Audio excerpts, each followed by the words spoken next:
There are times when you just don't understand how your brain works. This is one of the mysteries of life, so to speak. Sometimes what you don't like is what your brain wants to see. I was based on my personal experience, and this is my story. My name is Gennady. I am 30 years old and I am married. My wife's name is Natasha. She is the same age as me, and she works as a housekeeper or housekeeper, as they call Russian women working abroad. In Russia, it is typical for some women to look for work in other countries because of higher earnings compared to Russian ones. My wife has signed a contract with a St. Petersburg clearing company to work as a housekeeper in the Kingdom of Saudi Arabia for a year. Having a wife who works abroad is really hard. At first, I didn't like the idea that Natasha was planning to work outside of Russia. I have heard many stories that women have faced difficulties in such jobs. But, thank God, the company my wife works with seems kind-hearted and reliable. One of the most difficult things in a long-distance relationship is keeping in touch. She's literally on the other side of the planet. But thanks to the internet, we can keep in touch, often communicating via video via WhatsApp. My wife and I have made video calls a regular part of our lives. Mostly we just chat and share the news. Natasha always looks smiling and innocent on the screen, which lifts my mood. But from time to time I start to worry about her safety, especially considering that she works away from home. Natasha is a simple-looking woman of medium height. She does not like to wear provocative clothes, preferring a more modest style. Her natural modesty has always attracted me. The work of a housekeeper includes constant presence in the employer's house. It can be hard, especially when you start to notice something unusual. Over time, Natasha noticed that one of her employers, Assad, began to show her increased attention. Assad is a man with a thick beard and deep eyes. He is short, but powerfully built. At first, everything was fine, but in the last few days Natasha began to notice that he was looking at her longer than necessary. It made her a little uncomfortable. I'm worried about her, so I advised her to contact the agency if she gets really uncomfortable. But she assures me that everything is under control. Despite this, I still feel uneasy. One evening, during our video call, I cautiously asked Natasha about her employer. She felt a little awkward and said she had noticed something new. The other day, Assad had a guest. His name is Grytsku. I think this is his friend. He also looked at me attentively when I brought them food, she told me.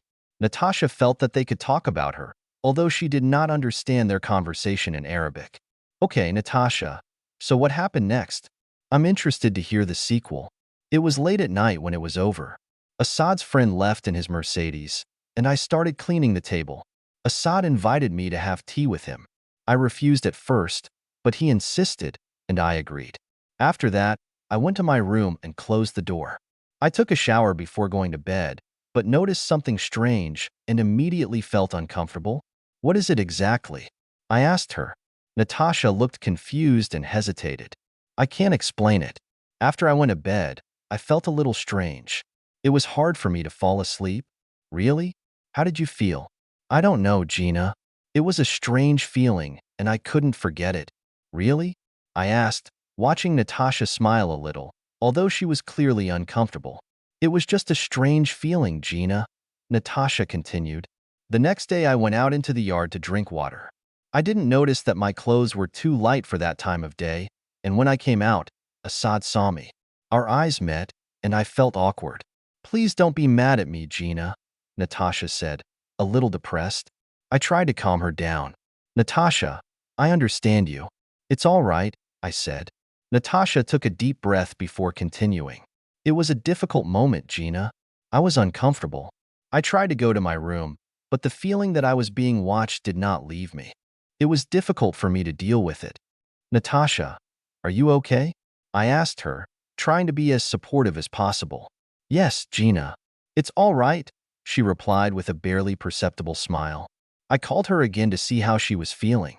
She replied, looking a little calmer, but still agitated. I'm sorry, Gina. You know that I love you, she said. I love you too, Natasha. Don't worry, everything will be fine. We'll get through this, I said, trying to comfort her. Natasha calmed down a bit, and we continued to talk about what had happened. She assured me that there would be no more similar situations, and that she would be more careful in the future. Everything will be fine, Natasha. I'm with you, I said, supporting her in a difficult moment. Gina, Assad looked very agitated at that moment. He stood up and began to take off his clothes. I sat down on the bed, and he was standing next to me. I felt awkward and didn't know how to react to his behavior. It was strange, Natasha. What happened next? He kept moving forward, even though I tried to pull away. I felt trapped in this situation, not knowing what to do. Then he apologized to me, and I felt a little better, but I was still in shock from what had happened. I understand, I said, trying to support Natasha. It was a difficult moment. Natasha continued to talk about how it was difficult for her to communicate with Assad after that. She didn't know how to behave or what to say, especially because his behavior had become too insistent. Gina, I didn't know what to do. It was so unexpected. Assad acted like it was all normal, but I felt like something was wrong. I understand you, Natasha. It's not your fault what happened. It's all very hard. Natasha took a deep breath before continuing. Assad began to behave more and more aggressively, and I was uncomfortable with his constant attempts to approach me. I didn't want it, but he didn't understand my refusals. There was a moment when I seriously considered whether I should report this to the police. Natasha, I think you should tell someone about this. This is serious, and you can't leave such things unattended, I told her, trying to help her figure out the situation. I understand, Gina, but it's very difficult. I do not know how all this will affect our lives and what will happen next if I tell you everything. I will always be by your side, Natasha. We'll handle this together. You have to be careful and act the way you think is right, I said, assuring her of my support. Thank you, Gina. I know I can count on you, Natasha said with relief in her voice. That was the end of our conversation, but I was still worried about her. What happened was too strange and difficult for both of us. After that, my life changed. In the last few days, I've been feeling tense and confused about what happened. I couldn't stop thinking about my wife's situation and how she was coping with it. We continued to communicate, but I kept wondering how she was able to withstand this pressure. Natasha didn't want to talk about what happened anymore, but I knew it was hard for her. I tried to support her as much as I could. A week passed, and we managed to talk again via video link. I decided to ask her if something else had happened. Natasha, is there anything new that we could talk about? I asked her. Gina, don't. Let's talk about something else, she said, clearly avoiding the subject. Natasha, we have already agreed that we will not hide anything from each other. I feel like something is wrong. Please tell me the truth, I insisted. Okay, she replied after a long pause. Assad began to behave even more aggressively. He's increasingly trying to get closer to me, even when his wife is around. I'm scared, but I don't know what to do. I feel like I can't stay in this position anymore. Natasha, you need to do something. I understand that you're scared, but you can't ignore it. I'll help you in any way I can. Thank you, Gina. I'll think about what to do next. I just want this to be over, she said, and I realized how tired she was of it all. We ended our conversation, and I continued to think about how to help her get out of this situation. It was a difficult moment for both of us, and I knew we needed to act to protect her. My heart started beating faster when I heard my wife start talking, but suddenly the door opened behind her.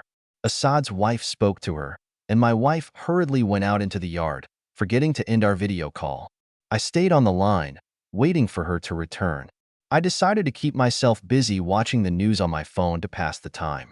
About an hour had passed when I noticed some movements near the door. I turned up the volume and heard muffled voices. Someone was clearly in the room. After a while, the moans became more and more distinct, and in them I recognized the voice of my wife. My heart skipped a beat. The door swung open and I saw my wife and her employer. They looked worried. My wife quickly got up to close the door, but it was too late. I realized that something had happened between them that was unpleasant to her, but she did not have time to explain the situation. Assad tried to say something, but I had already passed out, unable to watch anymore. After that call, I felt a strange mix of emotions: confusion, disappointment, and anxiety. This event greatly influenced my thoughts, and I could not find inner peace for a long time. I needed to discuss this with my wife, but we couldn't find the right moment to talk. A few days passed, and I contacted her again. In our conversation, she admitted that she feels uncomfortable because of her employer's behavior. She explained that she didn't know how to handle this situation and asked for my advice. I tried to support her and calm her down. We discussed the importance of maintaining an honest relationship and solving problems together. My wife assured me that she would try to avoid such situations and asked me not to worry. I also made it clear to her that I am always on her side and that we will cope with any difficulties together. Your wife? He loves my company, he said with an accent in Russian. I ignored him. My wife continued to talk to Assad and Ghazi. Both of them noticed her and started talking to each other. Assad turned to me, asking if I could see what was going on. I nodded, but didn't say anything.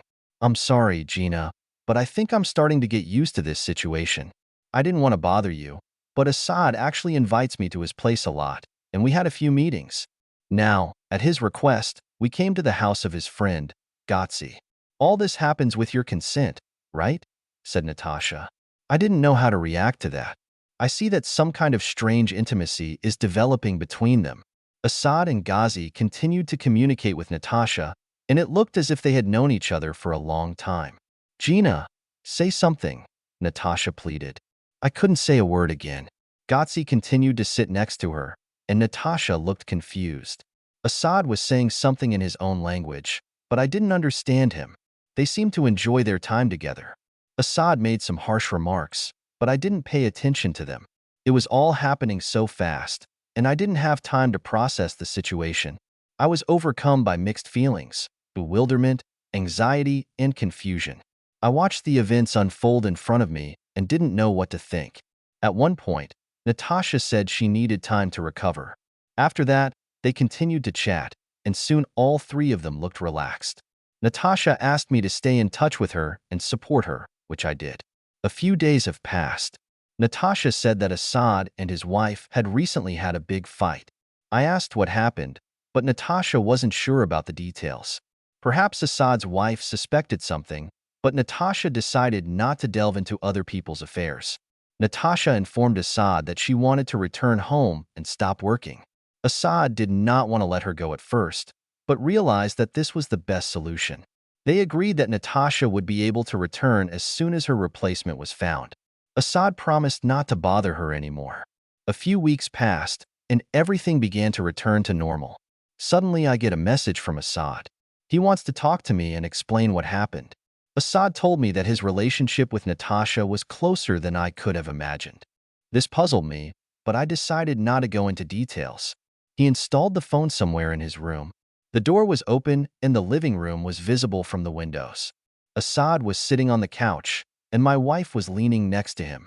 I heard some sounds that could not be clearly distinguished. My heart is broken. Why did my wife hide this from me? I didn't know what to say to Assad after this revelation.